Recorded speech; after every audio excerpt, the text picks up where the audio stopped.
او مائی God. سر کیسی لگی چائے آپ کو؟ ابھی تو شروع نہیں کی اچھا. میری جان. اچھی ہے چائے, بڑی اچھی ہے. اور مزے کی ہے چائے. دن میں پتہ نہیں 7-8 کپ بھی پی جاتا ہوں. مہمانوں کے ساتھ بھی پیتا ہوں, آپ کے ساتھ بھی پیتا ہوں. جی سر, اس کے پیچھے کیا ہسٹری ہے چائے کی؟ لوگ کہتے ہیں چائے پینے سے بہت کچھ ہو جاتا ہے, رنگ کالا بھی پڑ جاتا ہے. ہاں, آپ کا رنگ اس لیے کالا ہوا ہوگا. چائے کی ہسٹری یہ ہے, چائے کے بارے میں بچپن میں ہم سنتے تھے جی کہ جو چائے پیتا ہے نا وہ کمزور ہو جاتا ہے اور اسے رات کو نیند نہیں آتی اور اسے لسی پینی چاہیے, یہ ہم سوچتے تھے. بالکل. لیکن لسی پینے سے تو بڑی نیند آتی ہے. لسی کے اپنے فن ہے. لیکن چائے کی خوبصورت ہسٹری ہے. چائے کی خوبصورت ہسٹری یہ ہے کہ یہ حضرت عیسیٰ کی پیدائش سے بھی کچھ 4000 سال پہلے کی بات ہے. ایک چینی تھا, شین جین اس طرح کا کچھ نام ہے اس کا. چینیوں کے نام ایک جیسے ہوتے ہیں, پتہ نہیں چلتا کیا ہوتا ہے. تو وہ اس نے گرم کرنے کے لیے, پانی گرم کرنے کے لیے ایک کیٹل رکھی ہوئی تھی. اچھا. چائے پی لیں تھوڑی سی؟ جی جی پی لیں. ایک درخت کے نیچے بیٹھا تھا. درخت سے 2-3-4 پتے آئے, وہ نیچے اس میں گرے. تو پینا تھا اس نے گرم پانی غرارے کرنے کے لیے, لیکن اس نے جیسے سپ لیا نا, انہوں نے کہا ہائے ہائے ہائے ہائے, لوری اسٹائل میں. بالکل. یہ 4000 سال وہ اور 2300 سال یہ لگا لیں تو تقریباً 6500 سال پہلے کی بات. تو یہ چائے جو ہے انسانوں کی زندگیوں میں داخل ہوئی اور چلتی چلتی چلتی ہم تک آ گئی. اور یہ دیکھیں ٹی بیگ کا, یا دیکھیں اوپر کیا لکھا ہوا ہے, ٹپال دانے دار. ہاں. اب جانتے ہیں کہ آدم علی ٹپال کون تھا؟ نہیں بتائیں. اللہ.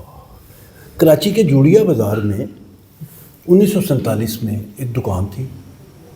ایک دن اس نے, پارٹیشن کے بعد کی بات ہے, یہ لوگ ہجرت کر کے آئے تھے, محمد علی ٹپال اور ان کی آدم علی ٹپال اور ان کی فیملی. انہوں نے بورڈ لگوایا اپنی دکان کے اوپر, اچھا, ٹپال فیملی مکسر. ان لوگوں نے کہا کہ چائے تو تھوڑی تھوڑی تم بیچ رہے تھے, آپ کو مزے کی بات بتاؤں. جی جی. کراچی میں ایرانیوں کے بہت زیادہ کیفے تھے, یعنی ڈھابے تھے چائے کے. اور ایک سپ لے لو. جی جی. میں ان ایرانی ڈھابوں پہ آدم علی ٹپال کی چائے بکتی تھی. اچھا. اور وہاں پہ راتوں, کراچی رات کو نا روشنیوں کا شہر ہوتا تھا. ڈھابوں کے باہر لوگ بیٹھے ہیں, فیملیاں آتی تھیں, گورے بھی آتے تھے بہت زیادہ, کیونکہ ساحلی شہر ہے تو جہاز ٹھہرتے تھے تو اس کی وجہ سے رونق لگ جاتی تھی. تو ٹپال کی چائے وہاں جاتی تھی.